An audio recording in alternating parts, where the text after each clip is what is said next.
Welcome to the deep dive. We're here to take interesting source material and, well, pull out the core ideas you need, quickly and effectively. That's the plan. Today, we're exploring rituals, those conscious choices, inner and outer, that help us find clarity. Especially in this, super connected world we live in? Right. And our source material today comes from a recommendation, a podcast called Trending Diary, hosted by Priya Sakdeva.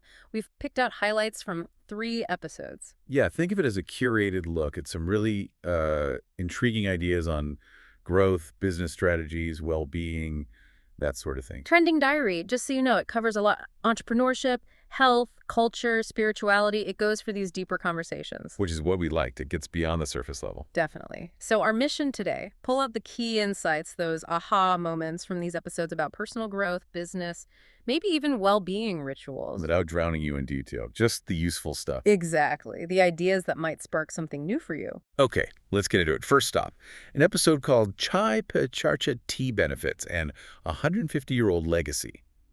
This one features Ekta Jain, the founder of Octavius. Right. And tea, especially in India, it's huge, isn't it? It's more than just a drink. Absolutely. It's woven into daily life, a real ritual. The episode talks about that 4 baje ki chai, that 4 p.m. tea time. It's like a family anchor point in the day, a moment to connect. Yeah, a pause.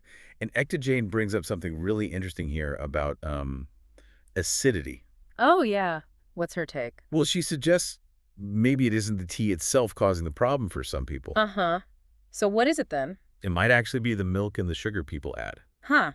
That's counterintuitive for many, I bet. It makes you think, right? Are we blaming the wrong thing? Exactly. Could we be misinterpreting the cause? It's a neat reframing. Not ditching tea, but maybe rethinking the add-ins. Yeah. And the episode goes broader, too. Talks about mindful tea drinking, herbal options, sustainability. Right, sustainable packaging, even tea tourism, which is fascinating. So the sort of growth nugget here seems to be maybe tea isn't the issue for digestion. Look at the milk. Look at the refined sugar. A conscious switch there, maybe plant-based milk or natural sweeteners, could make a difference without losing the ritual.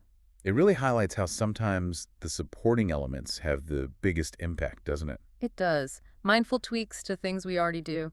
Done. Okay, let's pivot. Totally different kind of ritual now. Right. This is from the episode From Euro to $500. No funding. No debt. Just hustle. Featuring Siddharth Shankar. And this ritual is, well, building a massive business. And how? A 4,000 crore company, that's $500 million. And the headline says it all. No external funding, no debt, just hustle. In today's world, that feels almost like a rebellion. You know, everyone talks about funding rounds. He's definitely an outlier. It suggests a different kind of focus, a different kind of discipline. The episode mentions his parents weren't thrilled initially, wanted something safer. Yeah, which is, well, pretty understandable from a parent's perspective. A safe, risk-aversing path, I think they called it. But his philosophy on funding is really direct. He says funding is optional. Right. But discipline, clarity, and values aren't. That hits hard. It totally shifts the focus, doesn't it? Away from just getting investment. And onto the internal stuff.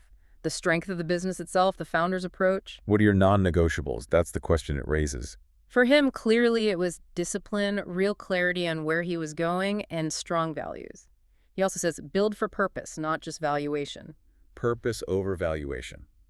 That implies a longer game. Something beyond just the exit strategy. Yeah. And speaking of exits, they touch on what happened after he sold the company. That feeling of, what do I do now? After 15 years of intense focus. It shows how much our work can become part of our identity. And his reason for selling is interesting, too. He says he never built it to sell. Right. He sold it because he thought it was best for the business, not necessarily for him personally. That shows quite a commitment beyond himself. It really does. So thinking about this as a ritual, it's about consistent effort, clear thinking, sticking to your principles. And the big takeaway, funding's one way, but maybe not the only way. Discipline, vision, values, that's another powerful engine. Absolutely. And that focus on purpose seems key for the long haul, even for navigating the end of that chapter. Okay, so we've gone from tea to building empires. Let's shift again, this time inwards. Right. Our third highlight, how Akashic reading will change your life, featuring Ridhima Tandon. Now, this one delves into a spiritual practice, Akashic records. Can you give us the quick version of what that is? Well, the idea, it's about accessing our inner world, understanding deeper patterns. The Akashic records are often described as this kind of universal library. A library. Yeah, like a spiritual archive holding the record of every soul's journey, thoughts, actions, potentials, everything. Okay, intriguing. And the episode explores what they are, how it differs from, say, other intuitive practices. And how it might help with healing, self-understanding, and yes, it mentions manifestation. Yeah, you knew we'd catch that. We had you at manifestation, right? It's definitely a hook, but the conversation goes deeper than just like getting stuff. How so? It looks at how understanding these records might reveal recurring life patterns, maybe karmic patterns, things that might be blocking growth. And it offers some practical techniques, too, for energy and understanding. Exactly. Ways to connect with your own energy, gain insights. So a key idea seems to be acceptance comes before answers. That's a big part of it. Understanding your, quote, karmic blueprint can help shift your internal energy. Rather than just trying to change the external outcome directly. Precisely. It's about working on that foundational level. Yeah. It suggests that maybe the most powerful rituals are actually internal. The ones where we connect more deeply with ourselves release old patterns. Yeah. And it makes you wonder, how much focus do we put on that inner work compared to all the external doing? Okay, so let's try and weave these threads together. We've looked at 3 quite different rituals from Trending Diary Very diverse. The daily cup of tea. and how tweaking it might boost well-being. Then the massive, disciplined ritual of building a business on your own terms. Focused on purpose and values, not just funding. And finally, the inner, more esoteric ritual of Akashic reading. Emphasizing acceptance and understanding our deeper energetic selves. And the insights kind of echo across them, don't they? I think so. Rethinking habits, like with the chai. The power of resourcefulness and vision in business. The importance of inner acceptance for growth.